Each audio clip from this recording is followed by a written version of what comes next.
How much money are you making? Sims. No, what's the difference? The difference is made money from the internet. Can you shop at Woolies? We have a segment, Wayne, called The Cold Seat, where we put our Woolworths guest in the cold seat and ask them a hard-hitting question. Oh. Don't hold back. Yeah. Okay. But hold my hand. But Yes, exactly. And who makes that final decision? Is it That you, whole Marisa? decision. Can I tell you who's making it? It's the consumer. Yes. Oh, I see how you flip that around.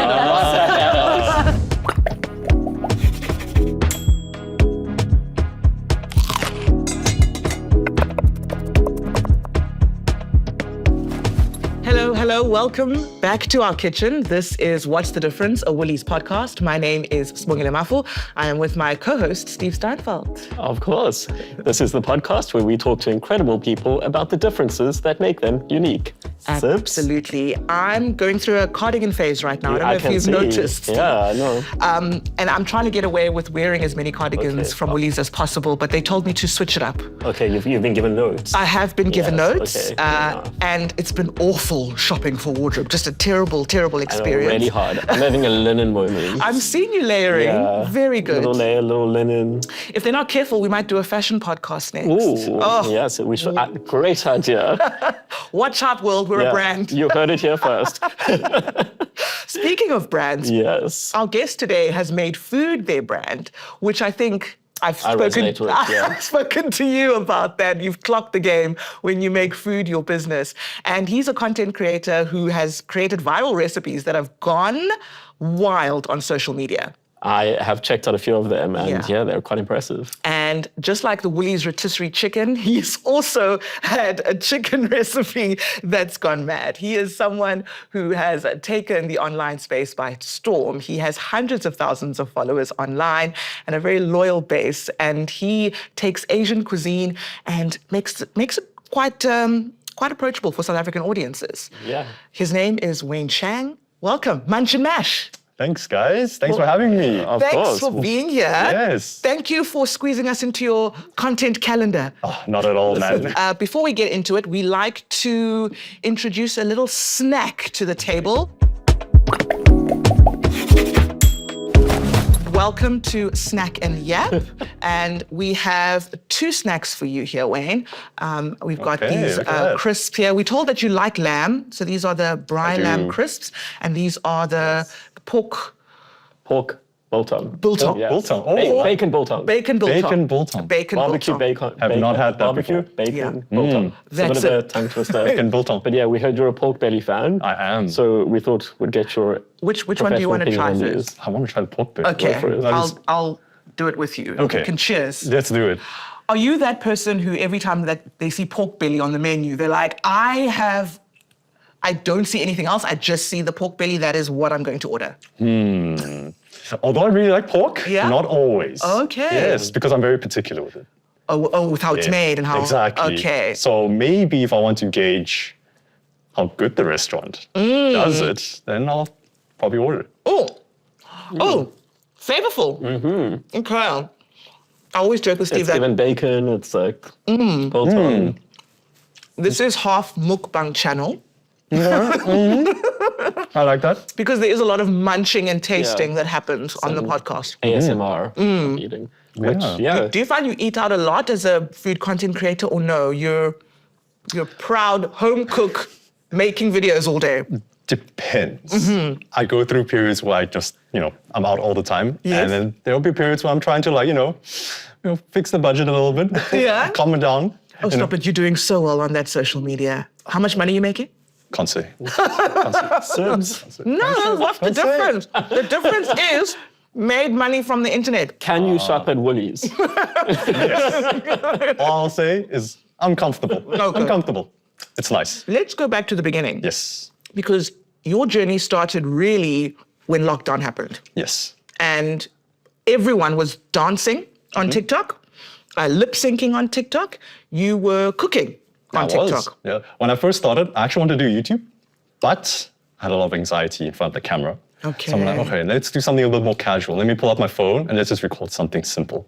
You're like, oh, YouTube, heavy production. Exactly. Yeah. I've got to be charismatic and funny. Right. Let's do TikTok. I have to talk for a long time. Let me do 1 minute and let's see how it goes.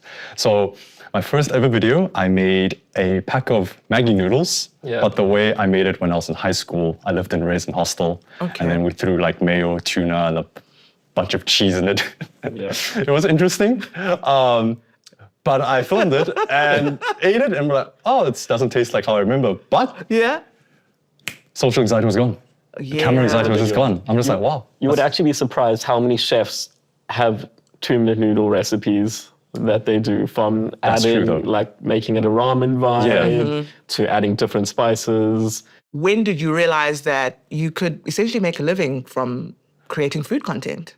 I think it was when I had a chain of viral moments. So I think my first ever viral recipe, I think making pot stickers. Okay. And that was like 2021, 2022. That did really well. And then I made fried chicken video. Fried after this. chicken with the Yes, carbonated water. Exactly. Let's talk about that. Sure. Because a lot of people, half the comments on that video, I don't know if you've seen it, Steve, but half the video is, oh, this is so interesting, I didn't know. And the other half is, what's that accent? True. People are like, is that guy South African? Yeah. Who are you? Is he British? Okay, so I am South African, born, of course, but my parents are from Taiwan. Okay. Yes. And I was born in a small town in the Eastern Cape called the King William's Town. Yeah, Ekon. Yes. Did you go to Dale College? No, I did not. Okay. Got many friends from Dale College. Oh, I see. Being an Eastern Cape girl myself, yes. yeah. So tell us a little bit about your childhood in that way, in the kitchen or with your family. So growing up, my parents, they really love food, especially my dad. So he would always be cooking in the kitchen, making different stuff. But the thing is, being Taiwanese and living in South Africa, he still craves food from back home.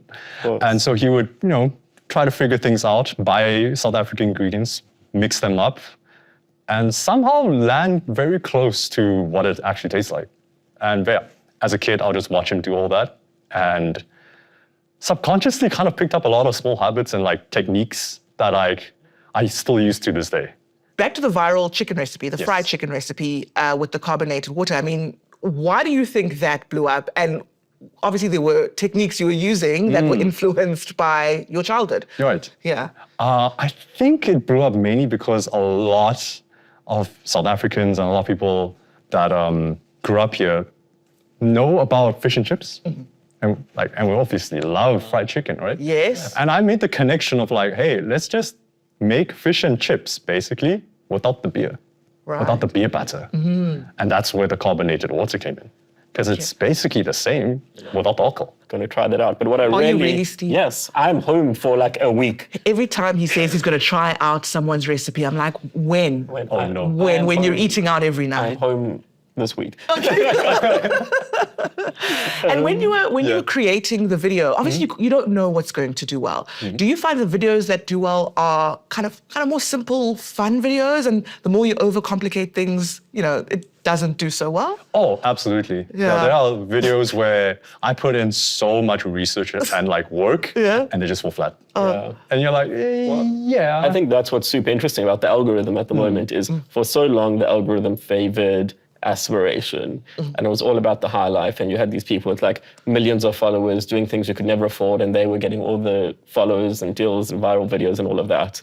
Whereas now I think we're moving towards this place of authenticity. And what I really like about your content is that you really aren't afraid to make mistakes. You have this tiramisu recipe where you're like, I made tiramisu. But this is how I fixed it. Right. What made you decide to be so open and honest about, those mistakes in your content creation? In all honesty, is because I like watching a lot of streamers. Cool. And I'm very much a gaming content creator, consumer. And within that space, I see people put on a facade that does not last. I find that doing what I do is just easier. Yeah. Yeah, in the sense of like, I don't have to fake it. I don't have to catch myself being like, oh, was I supposed to say that? And then like, you're canceled.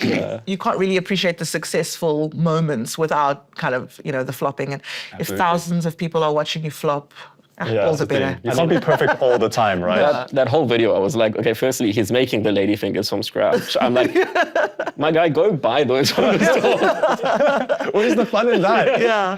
But no, it was just super impressive how like you did it. Yeah. You showed how it was messed up. And you then also showed how you corrected it, which I think, was super refreshing from a content creator point of view. What I realized watching your videos is that a lot of people were shocked that, first of all, you are South African, and then maybe the food you make and how you interpret that.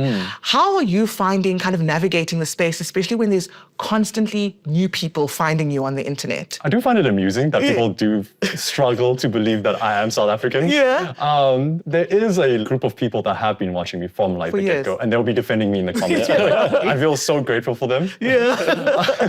But I am also surprised a lot of South Africans really don't know about other South Africans and how they eat food and how they experience life. Right. A good example is I never knew about the Gatsby until I came to Cape Town. Oh, wow. So when you were a young adult or a student? Yeah. The first time I had a Gatsby was when I was in Cape Town, and when people asked me about it, I'm like, what's a Gatsby? What is that? I mean, you obviously have a big international following because I noticed, I think it was your donut recipe, you do Fahrenheit and Celsius. Yes. So that I'm assuming is because you're also like big elsewhere, not just in South Africa? Yeah, so depending on the video, I do get American and British, sometimes Australian and New Zealand, other English-speaking countries that watch my videos. Some of the opportunities that have come your way because of the work that you do, what has been the most exciting or even the most surprising for you? Where has your content creation taken you? Actually, that's perfect. That's a perfect question. I was in New York last week. Oh, stop it. Yes. Jealous. I've never been. It's really cool. Very intense city. I can imagine. Yes. So TikTok invited me out. Oh, wow. TikTok themselves chose a bunch of creators from different categories. Amazing. And I got nominated for the food category that they wanted to showcase to the TikTok world, I guess. Creators that are a little bit more underrated and just to give them a little more exposure. Did you eat anywhere cool in New York? I tried as many New Yorker foods as possible. So like I went to Joe's Pizza. I think that's very, very famous in New York. Does taste surprisingly different, by the way. I was kind of surprised. Like, in what way? The texture of the base is different. It's a lot lighter and crispier. Did you prefer it? I did. It was surprisingly good because it doesn't look any different. Why do I feel like you're going to come home and create a version of that on your page? I'm going to try. You're inspired by travel. Exactly. And any experiences here at home that you were blown away by? I love how we're slowly mixing in like more feinboss type ingredients into food. Yeah, we've spoken about that, and it really is exciting. Exactly. So for me, it's just going to like some of like the highlights, like belly of the beast, pier, fein. Yes, I love eating there. Do you find that you never run out of ideas because you are a man of complex, made of many parts? I would love to say that I never run out of ideas, but I do eventually hit a wall where, like, your creative drive, you start to spin your wheels, so you need a little bit of a break, a little bit more inspiration, and then it comes back to you. Where do you find that inspiration? Because I saw you were making donuts, and that was also, I was like, how do you know how to make donuts? That's not really a simple thing to just pick up. I get my ideas from just doom scrolling. That's the best way to describe it. I doom scroll, and I get ideas, they just generate themselves. Things will just come together in my head. Do you develop the recipes from there? Usually. It's like a mishmash of different things. You take an idea and put it together. That's amazing. Yeah. Which recipe did you do that was a complete and absolute disaster that you perhaps didn't share with us? Because you also do like to share your mistakes. So many. I think the most recent one was actually 2 weeks ago. I tried to make, I don't know how to pronounce this, pain au chocolate, Bao chocolat. Bao chocolat. Right? It was a pain. I'm so sorry. Firstly, South African batter is really difficult to make laminated pastry dough with, I imagine. I guess so. Yeah, we don't have the fat content generally necessary. So I attempted it 7 times.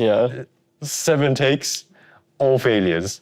And all recorded. I'm just waiting for the one I get right so I can put it all together. But I'm like, wow, this just keeps going.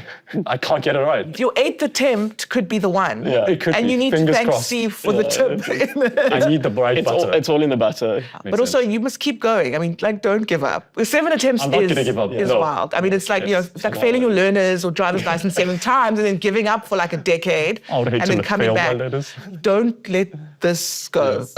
No, I'm not gonna. I will get it right. right? You will be Eventually. right. Well, speaking of someone who also may be able to give you some advice and someone who does spend their entire life developing recipes, testing recipes countless times, I Yes. think it's time to welcome our Woolworths guest. Yes. Oh. From Woolies Food, a warm welcome to Marisa Munroe. Welcome to our Welcome to the kitchen. show. Hi, Steve. Hi, Sips. How are you doing? Hello, Wayne. Hello, hello. There's something for you. Oh, Marisa has the this? giant Wow, Woolies guest heavy. gift bag.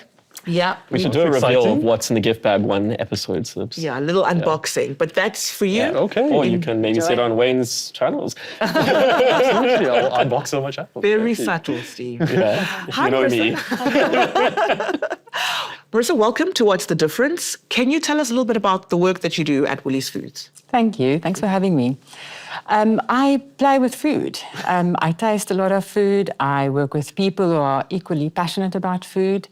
I suppose I live my dream. Yeah. No, you really have clocked it. And from Woolies' perspective, there's this term I've heard floating around called best in class. What does that mean? Because Steve and I have been trying to figure it out. You know, typically in retail, we help our customers navigate through different tiers. Good, better, best is a typical model that's oftentimes used to sort of make a delineation between what's more everyday, what's a bit more special, and what's really top end. But for us, the conundrum was something can be better than good, but still not great. And so we sort of borrowed a little bit from the automotive industry, where you'll find a car can be really, you know, a small little entry-level car. How does it compete to something that's top end? Sure. But for that car, it needs to be the best in its class. And so we adopted that, I suppose, more from a philosophy and an approach to how we tier and how we pursue excellence in the class, regardless of whether it's, you know, a sliced brown bread or a spread like a jam or peanut butter or even some consumable like milk. For what it is, it needs to be best in its class. Amazing. That's quite similar to, I guess, wine. I mean, I know when we do like wine tasting and wine judging, you often have best in class for various price points and various varieties and stuff like that too. Yeah. I mean, that brings me to this question of when Woolies has something really good on shelves, and then you maybe change the formula and consumers are like, Woolies, what are you doing? What is that process? Because you can have something that is essentially the best, but clearly you guys are always kind of thinking and reimagining and putting new things out there. What happens when you guys make that decision? So the amount of times people have asked me this question. Now, I used to have this and it's no longer on shelf. Or I used to have this, but it's changed a little bit. So what sits behind that, right? When you want to establish whether you're best in class, you obviously have to compare yourself to a variety of other products that's in that same class. Okay. So we do what we call comparative benchmarking. We shop locally, we shop internationally. We're very curious, so we can't sort of assume that what we have is best in its class. You're always on the hunt for who's doing something similar, but better. And then we start dissecting our own product. So if we find that there's a competitor's product in the market that eats better than ours, flavor, texture, pricing, you name it, all the attributes, then we'll unpack and we'll dissect our product and go, so what is the raw materials that go into ours? Is it best in its class? What's the processes that we follow in the making of this product? Is it delivering to best in its class? And so we kind of like build it up. So that becomes an upgrade program. Okay, this is what it used to be. We're doing something to it now. It's got to be better than what it used to be. And oftentimes that's when we start deploying a little bit of consumer testing panels, because we might be comfortable that we've upgraded something, but if it's not still resonating with the target customer and it's become way too foreign to the extent that they are not loving it anymore, then we've missed them out. And I guess you're also super close to the product, so you almost need people going to take a step back. But when you do these tastings, how many different products are you comparing on average at a time? We shop whatever we can. Oh, so it's, So, you know, depending on the product, sometimes you find only 2 or 3 other comparable products in the market, and sometimes we can find 15, 16, 20. Oh, my word. So when I say we taste a lot, I'm not joking. But then there's also like Woolies non-negotiables in terms of, you know, how you work and how you source. Can you maybe walk us through some of those hard lines that exist at Woolies? I suppose our model is different in that we don't just go and source and buy and sell. Because there's a Woolworths brand on every single product, we're very involved in the making of our products. We spend oftentimes more time at our suppliers and in factories than what we do at our desks at the office. So to be able to be that involved allows for us to, be quite directive around what it is that we want this product to be. The non-negotiables around food safety and hygiene. And I suppose when we look at the suppliers who we build these lasting relationships with, it's when those values are aligned. You just want to be able to know that they align deeply and philosophically with doing the right thing.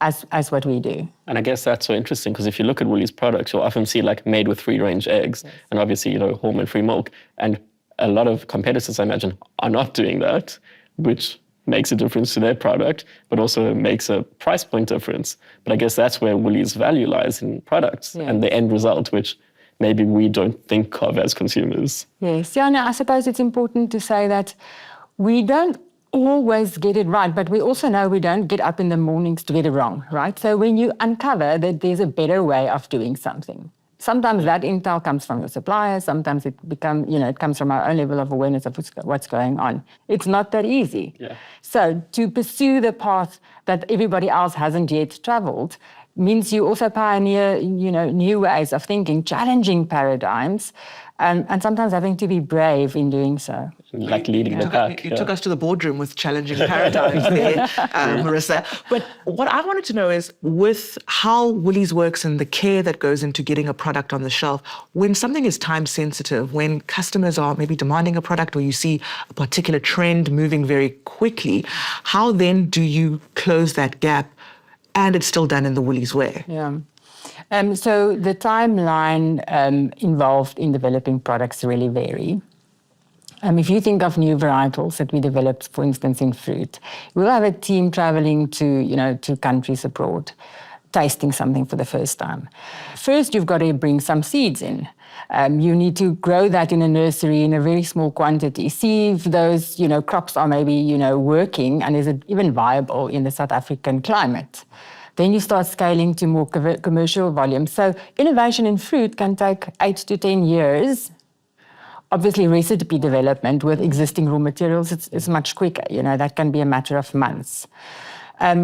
I started to answer you earlier around when products come off the shelf too, because I think it's important to get back And to who that. makes that final decision? Is it that you, bold Marisa? decision. Can I tell you who's making it? It's the consumer. Yes. I see how you flip that around. Because I was ready to send a stern mail, Marisa. And Where's my favorite dish for that product? So I always say to people, when you love something enough, just please vote with your wallet. Yeah. The biggest reason anything will come off a shelf. I mean, like we're in the business of business, right? So if consumers aren't buying enough of a product and it is not, justifying its space on a shelf, it's the most obvious reason why a product will be decatalogued. Or we can just find consistently our customers are loving the quality and for whatever reason we can't get it right. And if the quality isn't brand enhancing, of course, then we're also going to take it off.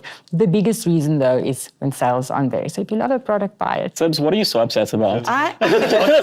What did you lose? I don't want to call anyone out.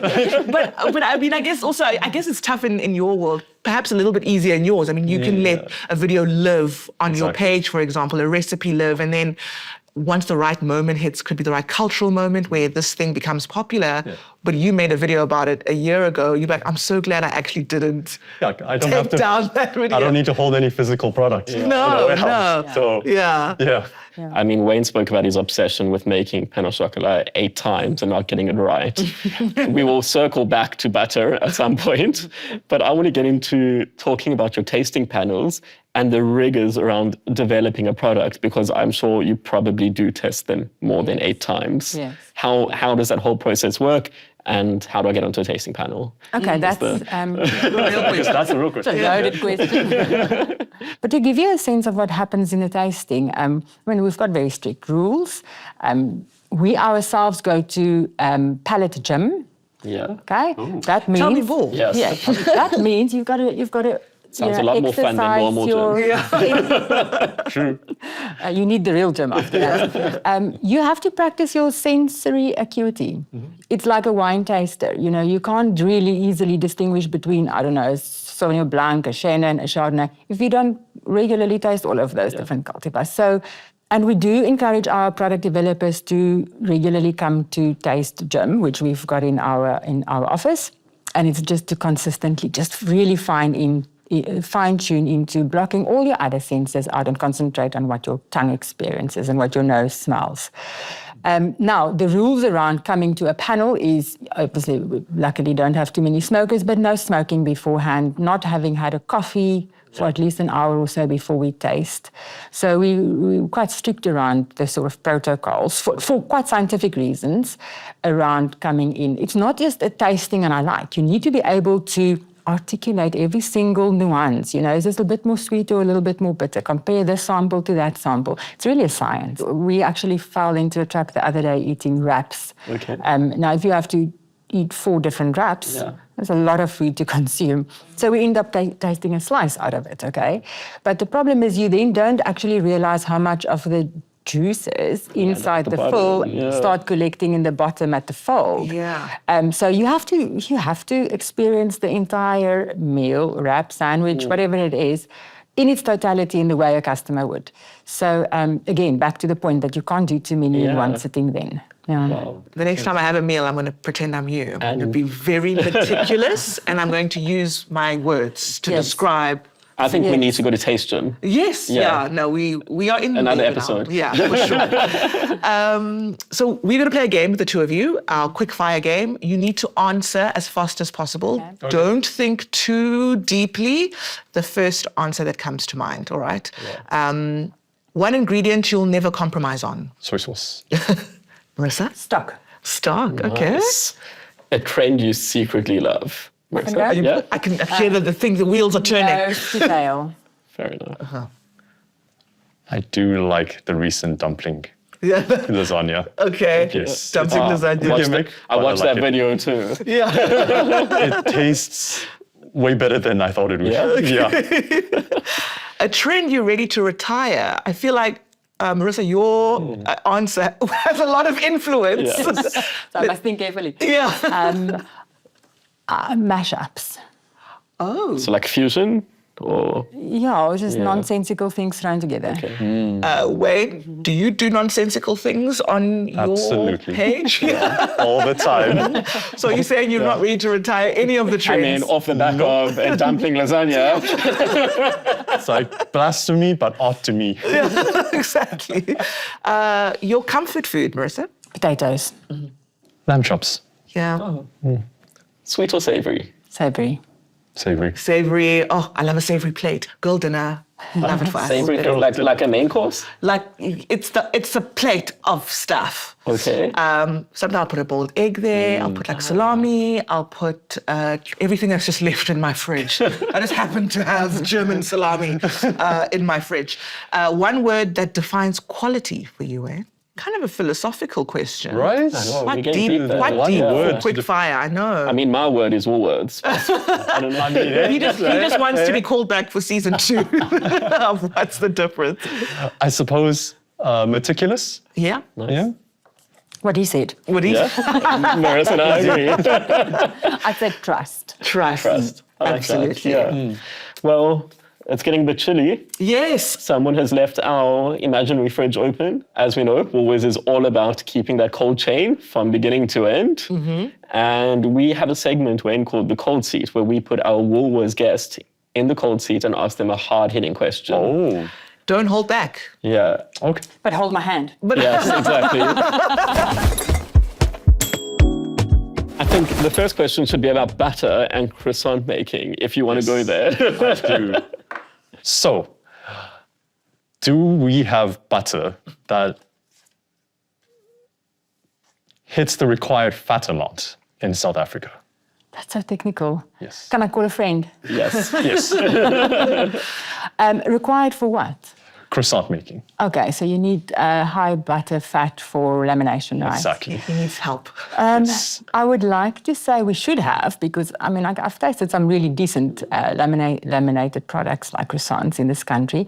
Instinctively, I would say Jersey fat is higher in fat. Jersey milk rather is higher in fat. So the exact fat percentage, not too sure about, but if you lean to Ayrshire, if you lean to Jersey, you probably are in the right sort of region. Each country has different laws about how much butter fat there is. Exactly. Yeah. Yeah. Imagine there is regulation around Right. fat Highly percentage regulated, in butter. Yeah. Makes sense. And then the real cold seat question. If a competitor copied one of your products perfectly tomorrow, what would they still never be able to replicate? Ooh. Proprietary Show off secrets. now. It would be interesting to have a little glimpse into our competitors and see what it is that they're so busy trying to copy. The one thing that I think that they'll struggle with is having the same emotional love for the brand as what we have. And that emotion is interesting because our customers, because they're so emotionally attached to us, can get very angry at us, okay? And they can be very vocal about the things that we sometimes do that disappoint them. But on the other side, when we get it right, they really, really love us. And you only listen to the voice of customers when they go, what's going on oftentimes in the country or when they've immigrated, and they go, when there's still a Woolies, there's hope. Also, the amount of videos I'm seeing of people who are visiting South Africa as tourists, and Woolies is now a destination. Waterstone, Tiger Valley.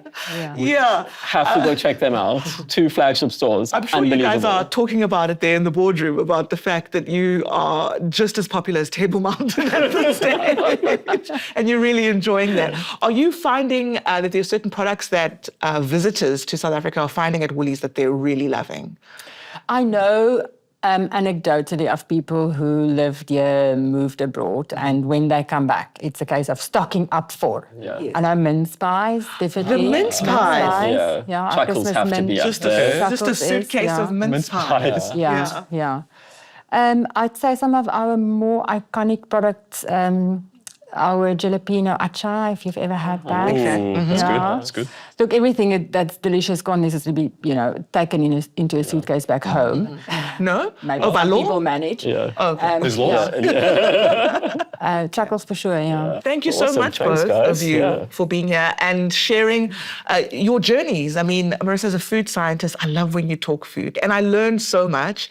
And for you, Wayne, I mean, as a fellow content creator, being able to watch your journey as well is so much fun. So keep going. What are the plans for the rest of the year, or maybe the next year or two? At the moment, nothing too solid. Yeah, just enjoying what you do. Exactly. That's been What's the Difference, a Woolies podcast. Steve? Yeah. If you enjoyed today's episode, please comment below. You can also send us your cold seat question for our Woolies guests. I'm off to collect some Woolies butter. Yes, I think we should. I'm going to just go buy some Woolies croissants. Exactly. Bye-bye. Bye, guys.